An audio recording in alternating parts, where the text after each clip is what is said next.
কান্নারত অবস্থায় মাঠ ছেড়েছেন নেইমার জুনিয়র। আর অন্যদিকে অনেক দিন পর ফর্মে ফেরার ইঙ্গিত দিয়ে জোড়া গোল করে হাসতে হাসতে মাঠ ছেড়েছেন জাদুর কৌটা কৌতিনহো।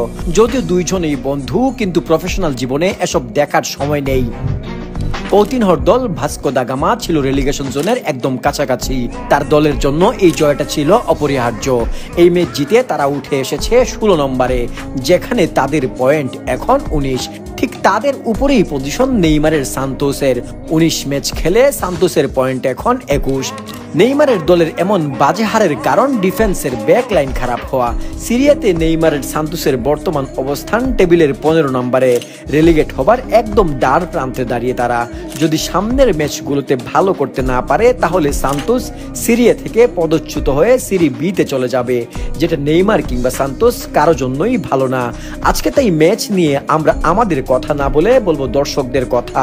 আমরা খেলার মেলার দর্শকদের কাছে বলেছিলাম সান্তোস এবং ভাস্কো দা গামার ম্যাচ নিয়ে তাদের মতামত তুলে ধরতে। সেখান থেকে যারা যুক্তিসঙ্গত কথা বলেছেন তাদের মতামত তুলে ধরার চেষ্টা করছি।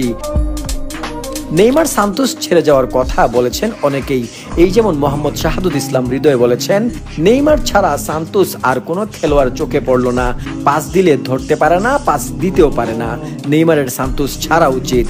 মিনহাজ আহমেদ আলিফ বলেন, পুরাই ভুল। সান্তোসের প্লেয়াররা এখনো বাচ্চা, তাদেরকে আরো ভালোভাবে প্রস্তুতি নিয়ে মাঠে নামতে হবে, না হলে নেইমারকে সান্তোস ছাড়তে হবে। খেলার মধ্যে একটা সুন্দর শট নাই সান্তোসের, একটা সুন্দর পাস নাই তাদের।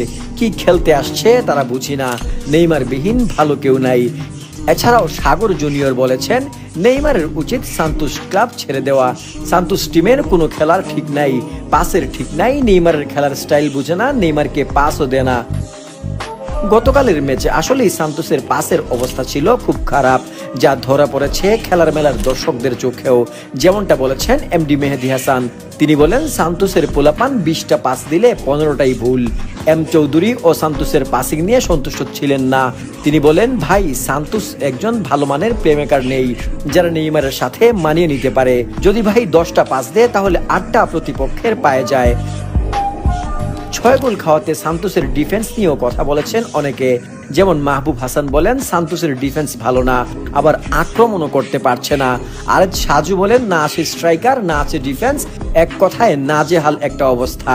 অবশ্য ম্যাচের প্রথম 15 মিনিট দেখে মজাই পেয়েছিলাম, পরে হঠাৎ করে ঝড় উঠা শুরু করলো। কাল বৈশাখী ঝড়টা আসে দ্বিতীয়ার্ধের শুরু থেকে। তবে এত কিছুর পরেও নেইমারের ভক্তরা কিন্তু নেইমারের খেলা দেখার জন্যই জেগেছিলেন সারা রাত। মোহাম্মদ সাকিব হোসেন যেমন বলেন, ঘুম ভেঙে খেলা দেখতেছি, জানি সান্তোস জিতবে না। ইতিমধ্যে 6টা গোল খাইছে, তারপর নেইমারের খেলা দেখার জন্য জেগে আছি, থাকবো শেষ পর্যন্ত। এটাই তো নেইমার ভক্তদের আসল রূপ। তারা নেইমারের সুসময় দুঃসময় সবসময় নেইমারের পাশে আছেন। তবে নেইমারের দল হেরে গেলেও কৌতিনহোর পারফরমেন্স নজর কেড়েছে অনেকের।